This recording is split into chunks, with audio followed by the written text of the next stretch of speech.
You hear an awful lot about undue hardship. What that actually means is under the Ontario Human Rights Code, and other provinces is the same. All right.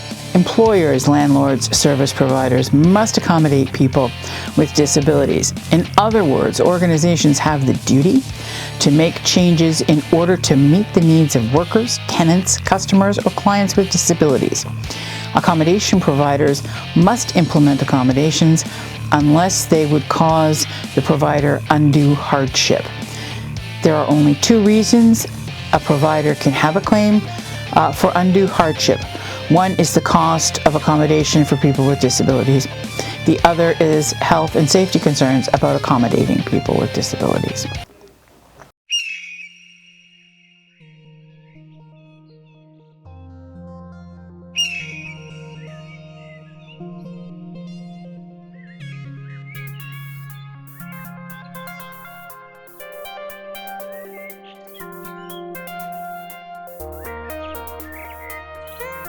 The Ontario Human Rights Commission writes policies to help people understand what types of discrimination are. In addition, these policies outline how to prevent and respond to different forms of discrimination. According to the Human Rights Policy on Ableism and Discrimination Based on Disability, accommodation providers do not have to make accommodations if doing so will cause undue hardship.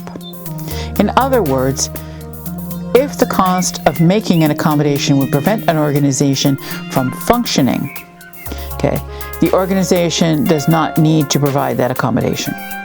Similarly, organizations do not need to provide accommodations that would cause health hazards. However, organizations have a duty to provide all other accommodations, even if they cause some hardship for the provider.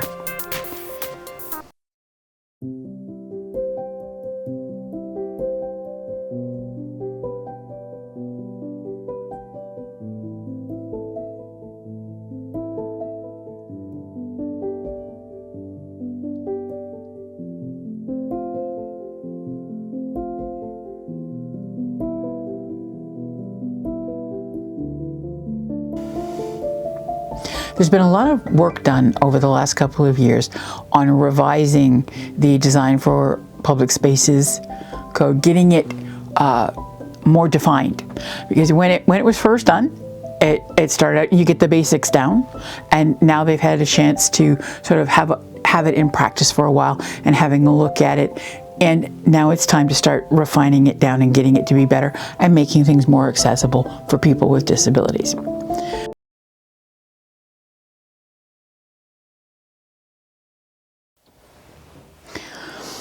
I've made up some slides of the Elliott Lake Trail Master Plan Survey and how I answered it before I submitted it. This is the first page, and as you can see for question 1, I answered that I was an outdoor enthusiast. And question number 2, I didn't have an answer for.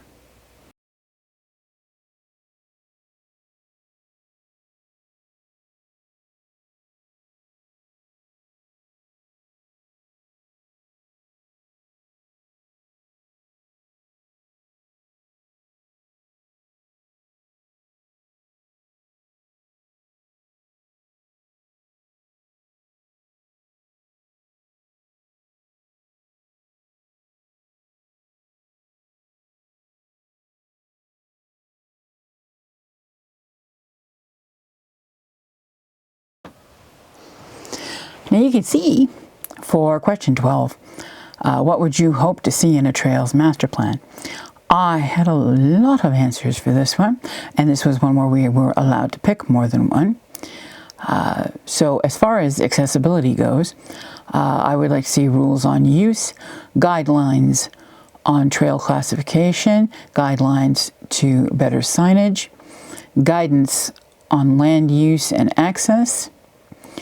I would like to see maps, up-to-date trail inventory, a guide to partnering between user groups, suggestions for forest access, and crown land use, integration of water trails into the trail network, guidelines for winter use of the trails, integrated tourism trail plan, and guidance on relations with First Nations, just to name a few.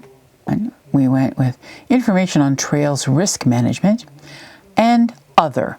And other is where I sort of did my thing because I am an accessibility person. Here's what I say here in other.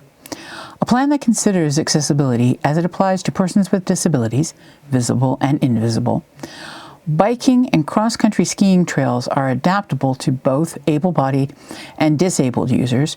For example, mountain biking trails should be wider and consider carefully the sharpness of turns, among others, but there's not any really great differences in between. A multi-use trail would not be the best choice if it includes walking, hiking, cycling, and accessibility.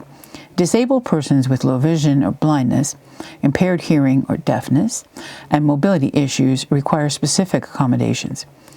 It would be a difficult task to offer the necessary signage, surface, visual and auditory warnings that would provide a safe, full participation experience.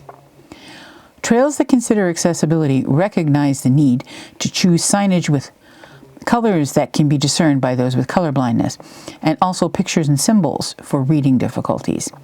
They also consider the need for more rest stops and accessible bathrooms, which can include availability on the trail depending on the distance or terrain. Emergency services will have to include mobility aids, scooters, walkers, and wheelchairs, manual and motorized, and equipped for rough terrain, etc., in their plan for how they're going to get someone out of there. Not to mention that the signs need to have some braille or tactile way for people with low vision to read. There's a myriad of things of why a multi-use trail is like a frustration waiting to happen. And what I say here, because I chose other again as well, is the disabled community and Accessibility Advisory Committee should be encouraged to participate in and be included from the beginning. I'm a member of the disabled community. So what I chose for this question of would you be willing to share, I chose other information you deem relevant to the completion of the plan. And I said, because there is no such thing as an average person with disabilities, the information that different members of our community could offer may be all or a few of the choices offered in this survey question. What those actually are, I cannot speak to.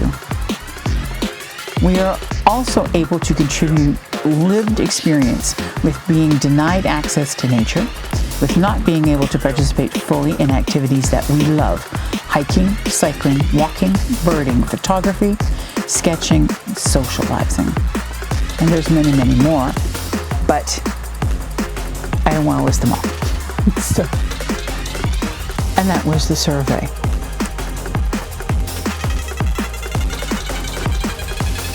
So now I put this all in your capable hands, and I'd like to hear what you think.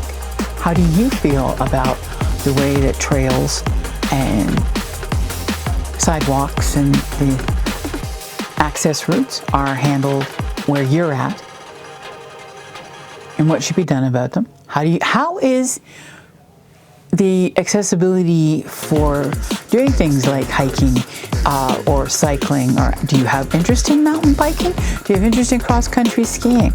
What's it like? I'd really like to hear about it. So please give me your thoughts in the comments. I'd appreciate it a great deal. And thank you very much for joining me. And I'll see you in the next one.